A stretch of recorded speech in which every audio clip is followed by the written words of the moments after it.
আসসালামু আলাইকুম। কি অবস্থা সবার? আশা করি সবাই ভালো আছেন। আলহামদুলিল্লাহ আমিও ভালো আছি। তো আমি আবারও বরাবরের মতো সাথে আছি, আপনাদের সাথে আছি আমি বারিস্তা মোবারক, মক্কা, সৌদি আরব থেকে।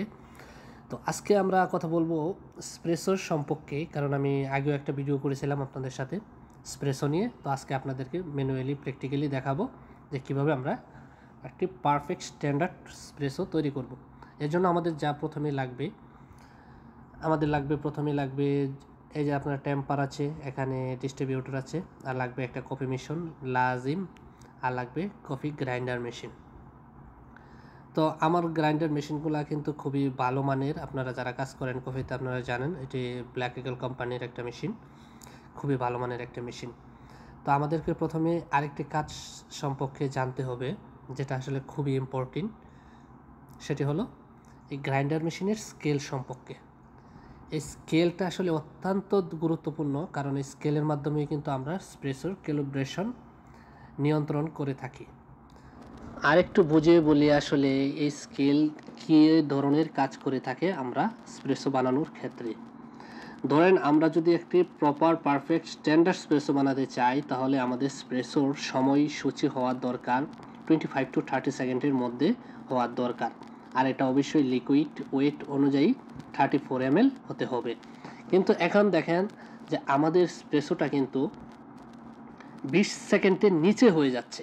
তার মানে কি, তা আমাদের বোনগুলো যখন গ্রাইন্ড করি তখন এটা বড় আকারে বের হচ্ছে, যার কারণে আমাদের সেকেন্ড তাড়াতাড়ি হয়ে যাচ্ছে।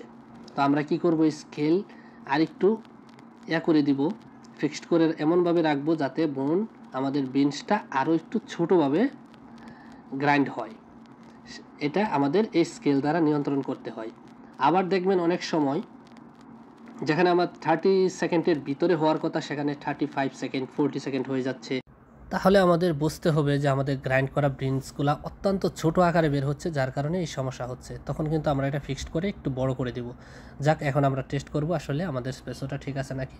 আমার অলরেডি মেশিনের মধ্যে এখন সেট করা আছে, আমার 20 গ্রাম বিনস লাগবে। দেখেন অটোমেটিক হয়ে যাচ্ছে, কারণ মেশিনটা আমাদের সেন্সর, ওকে, ম্যানুয়াল মেশিন নয়, যার কারণে আমাদের অন্য কোনো ওজন দিতে হয় না। আসলে আমরা কত গ্রাম বোন নিয়েছি ফিক্সড করা থাকলেই হয়ে যায়। তো আমরা প্রথমে ডিস্ট্রিবিউটর করে নিয়ে তারপর কিন্তু আপনার এটাও ব্যবহার করতে পারেন, তাহলে কোয়ালিটিটা আরও ভালো আসবে স্প্রেসো। যাক, আমার এখন প্রয়োজন নাই, তাই আমি রেখে দিছি, সমস্যা নেই। কিন্তু এখন আমরা টেম্পার করে নেব। টেম্পার করে নেওয়ার পর এটা গ্রুপের মধ্যে অ্যাড করে দেব আমরা।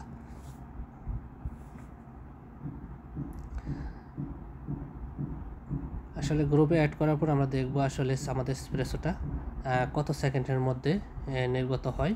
তার উপরে ভিত্তি করে আমাদের কিন্তু বুঝতে হবে স্প্রেসোটা আসলে কতটুকু স্ট্যান্ডার্ড ফুল হয়।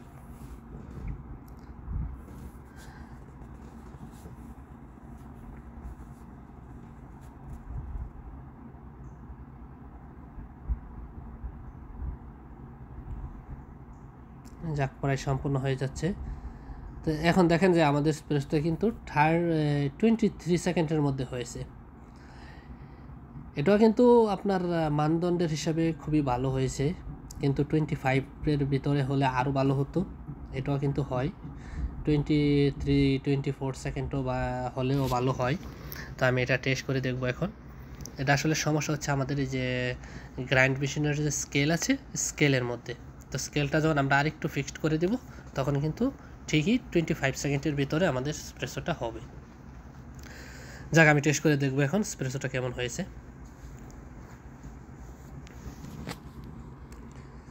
তো প্রথমে আপনারা একটা স্পুন নেবেন, স্পুন নিয়ে এটাকে স্প্রেসোটাকে প্রথমে মিক্স করে নেবেন ভালো করে।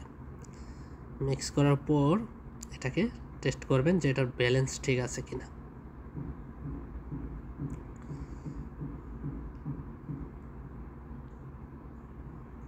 তো কিন্তু আমি দেখলাম আসলে ব্যালেন্স ঠিক আছে, কারণ এটাও ভালো স্প্রেসোই বলা যেতে পারে।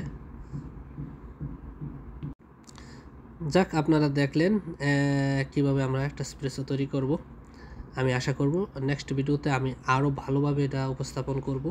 আমি কিন্তু এখন তাড়াতাড়ি করতে যাই, ভিডিওটা একটু মনে হয় যে গুছিয়ে বলতে পারি নাই। যাক, আপনারা হয়তো বুঝছেন, না বুঝলে কমেন্ট করে জানাবেন, আমি নেক্সট ভিডিওতে আরও ভালোভাবে প্রেজেন্ট করার চেষ্টা করব। Thank you.